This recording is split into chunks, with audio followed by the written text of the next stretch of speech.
नेता प्रतिपक्ष बहुत देर से चल रहे हैं। जो काम हम विभाग में कर देते हैं उसी के लिए पत्र लिखते रहते हैं। तो चलिए उनको भी बधाई कि कम से कम उनको कुछ शिक्षा विभाग का दिख तो रहा है। जिस चीज के लिए उन्होंने पत्र लिखा है वो सब पहले ही हमने किया हुआ, इसीलिए उनके पत्र का कोई मतलब ही नहीं। संस्कृत और उर्दू शिक्षकों की बहाली और पढ़ाई की मांग कर उनके पिताजी और वो भी 3.5 साल तक उप मुख्यमंत्री रहे। एक बता दीजिए कभी संस्कृत के लिए उन्होंने बात की या उनके पिताजी ने बात किया, जिसने संस्कृत की कभी चिंता नहीं की सत्ता में रहते हुए अब वो उपदेश दे रहे हैं हमको। उनको मैं आपके माध्यम से कहना चाहूंगा, तेजस्वी जी आप आराम से पर्यटन करिए, विदेश घूमिए।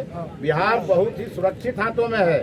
माननीय सम्राट चौधरी जी जितना संस्कृत की चिंता होनी चाहिए उतना कर रहे हैं और जितना उर्दू की चिंता होनी चाहिए उतना कर रहे हैं। अब आपके भरोसे हम लोग कुछ भी छोड़ने वाले नहीं हैं, क्योंकि 15 साल आपके पिताजी के भरोसे था, तब आपने डुबाया, और 3.5 साल तक आप भी सरकार में थे, तब आपने मुंह ही नहीं खोला।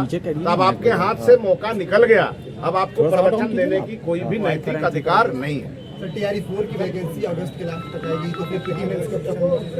ये भैया बीपीएससी बताएगा, ये मिशन बीपीएससी का है, ये मेरा नहीं है। लेकिन परीक्षा जल्दी लेने का आग्रह सरकार ने किया है।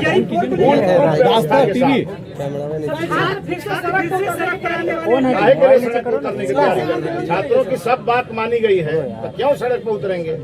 कुछ नेता है जिनकी नेतागिरी खतरे में है, वो अपनी नेतागिरी चमकाने के लिए हमारे अभ्यर्थियों को भड़का रहे हैं। हम आपके माध्यम से कहेंगे अभ्यर्थी उनके झांसे में न जाए, सरकार उनकी है और उनके हर बात को सरकार संज्ञान ले।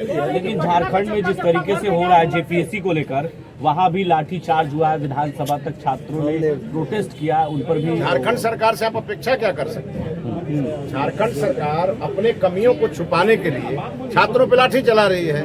लेकिन आपने देखा होगा कि जंतर मंतर पर जिस प्रकार से इस देश में हमारे युवाओं को और हमारे छात्रों को बहका करके और आंदोलन का पाठ बनाया गया, तो हमारे प्रधानमंत्री जी ने संवेदनशीलता दिखाई और वो स्वयं आगे आए और उन्होंने उस मामले को संभाला। और जिस समय ये हो रहा था वहाँ यही झारखंड सरकार में बैठे लोग ताली बजा रहे थे और आज हमारे उन्हीं छात्रों नौजवानों के ऊपर लाठियां बरसा रहे हैं। उनका ये कही तो डिमांड है कि सीबीआई इंक्वायरी दे दीजिए, तो क्यों नहीं कर रहे हैं सीबीआई इंक्वायरी की अनुशंसा? क्योंकि ये सरकार अपने लोगों को बचाने में लगी है। सीबीआई से डर है कि सही बात सामने आ जाए। ये मामला हमारा है, आप क्यों परेशान है? कोई मामला नहीं है। नहीं, कोई परेशान नहीं है। हमें हर विद्यालय में शिक्षक चाहिए। तो किसी विद्यालय में अगर 1 सीट है और वहाँ 5 शिक्षक रहेंगे, वो सरप्लस 4 होंगे ही। और उन सभी शिक्षकों को हमने ऐच्छिक स्थानांतरण के लिए ऑप्शन दिया है। वो अपनी इच्छा से सब जगह आवेदन दे रहे हैं और 1 लाख ऐच्छिक थे, उसमें से 73,000 आवेदन आ गया।